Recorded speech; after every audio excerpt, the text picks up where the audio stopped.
大家好，歡迎來到紅龍兄的頻道。現在時間距離我們酪梨開花已經剩沒多少時間了。這一則影片呢，會分5個步驟來為大家介紹酪梨開花之前我們必須要了解的5件事情，分別是肥料、環科、水分、修剪，還有何時開花會容易結果。不同時間開花也會影響到它的結果問題。那我們就從第一個肥料開始說起吧。Go！ 那我們進入第一個主題，我們的肥料。肥料這種東西有分氮肥、磷肥、鉀肥，它們是有不同对植物有不同的那種生長作用那酪梨這種東西，它在開花之前，你需要給肥料嗎？如果你手真的很癢沒有辦法，忍不住我一定要給肥，可以是一點點的磷肥跟鉀肥通常是化肥比較容易找得到這種，就是偏向於單一性質的肥料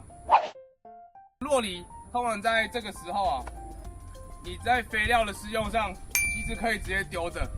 如果你是那種比較想要那種粗放管理，我們其實不太需要施肥，這個時間也不太需要施肥，我們就是想辦法讓它開花。時間就是我們斷肥。為什麼要斷肥？因為你如果不小心施錯肥料，施到那些容易讓酪梨想要開始生長想要長葉子，就像這些，你看目前它的葉子都已經停止生長了，它沒有很明顯的那種新梢，就是那種新的嫩葉然後我們把畫面往後轉，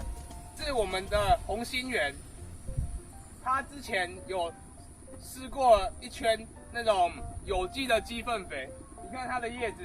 這其實跟某些品種也有關但是我覺得肥所導致植物的那種生長狀態也是有差。你看它那個新葉，現在就是有在長那個紅色的嫩葉施肥的狀態，第一，要麼是施我們的磷肥、鉀肥，很少，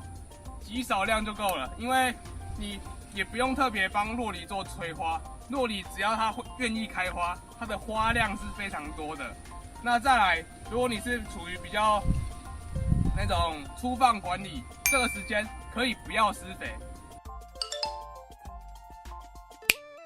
我們現在來到第二個問題，關於我們酪梨環科，環科到底有沒有辦法去控制酪梨開花呢？目前的實驗下來是 OK 的，但是環科這個東西非常的吃技術如果技術不好，那個環科沒有弄好，你有機會把整棵好好的酪梨樹給弄死掉。通常酪梨環科是有2種原因，第一種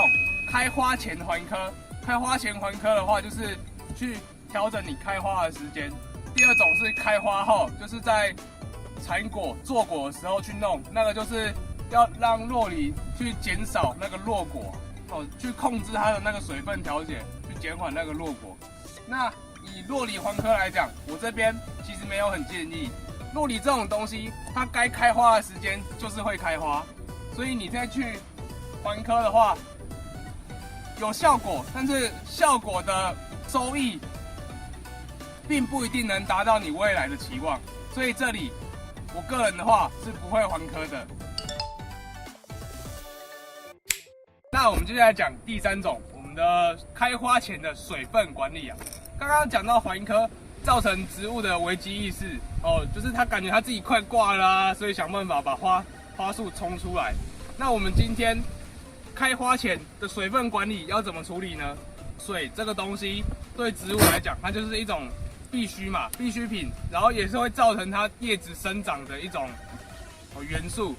水如果多了，它就会想要去長葉子，对它的開花就会比較不好。所以通常我們酪梨開花前，如果你是1月開花的品種，就是前2個月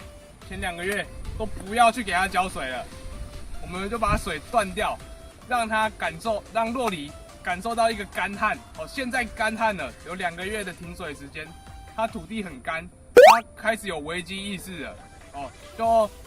然後時間到，它就比較容易開花。所以以酪梨水分管理來講，開花前的2個月，我們就不要再給它水分了。我們第4個，關於我們酪梨開花前有沒有需要做修剪啊，什麼東西的？要修剪的話 ，OK， 可以修剪。酪梨它算是長勢非常大的，你從採收完之後嘛，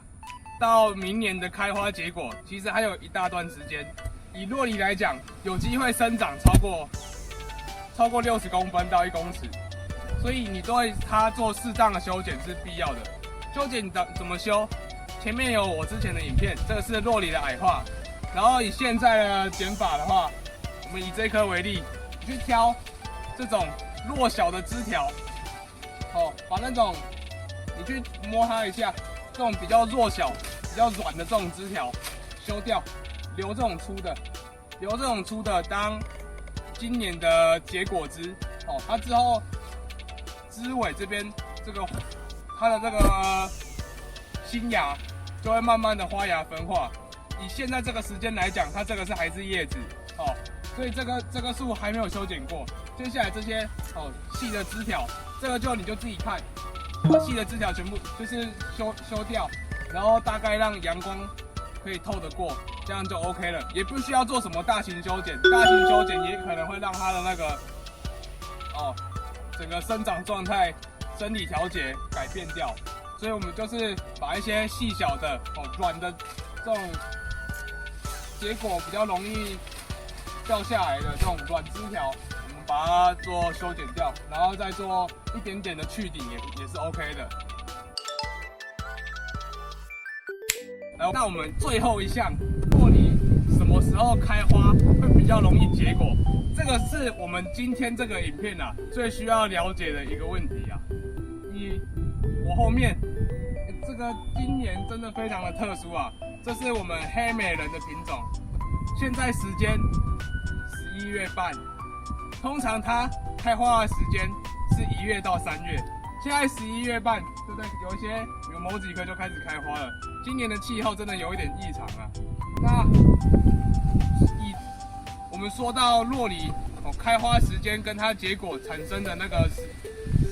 溫度跟時間差，為什麼某一些品種在你那邊就不容易結果？我們這邊是彰化是屬於比較冬天，在1月的時候溫度是還比較低的。今年我們黑美人的產量是極差的啊，那個一棵樹啊，頂多結1到2顆果實而已。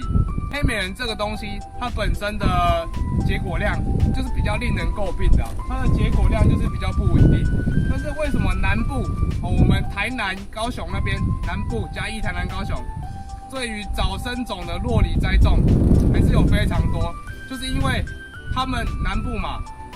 在1月多2月那個時候，溫度就會比中部來的高溫了。以這個牽扯到的原理，就是你酪梨雄蕊飄到雌蕊柱頭上，它會產生花粉管。那個花粉管在溫度太低的時候，它那個授粉率就会比較低。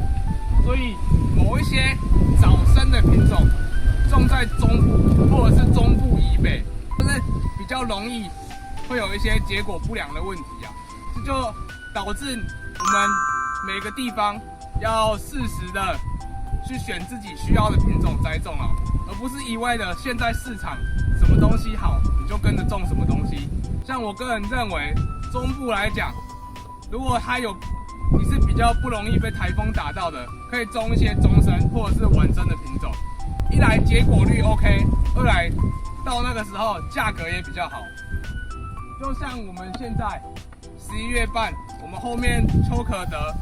12月的時候就可以開始採收了。通常這個時間外面的酪梨該被台風打掉就打掉了，然後這個時間的酪梨也比較少，所以我們12月半的秋可得，它的價格就相對的比較高底部也有我的連結，想吃的也可以預購我的秋可得，但是數量不多，所以不一定訂得到。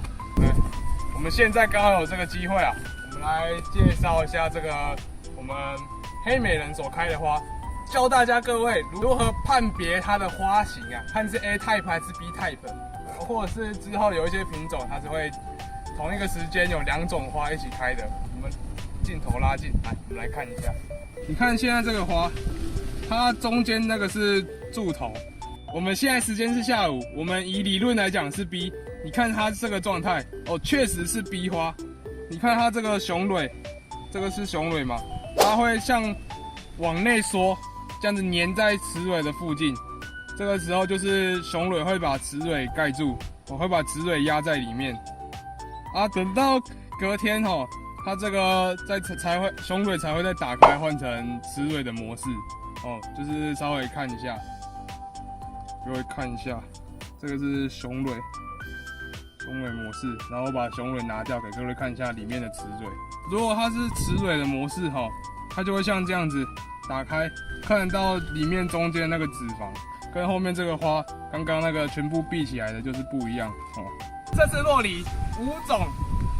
開花前需要了解的事情的影片就先到這裡。我們接下來的影片還會有酪梨開花去處理一些落果啊，或者是授粉之類的問題。那我們再來拍影片告訴大家。那我們就下次再見。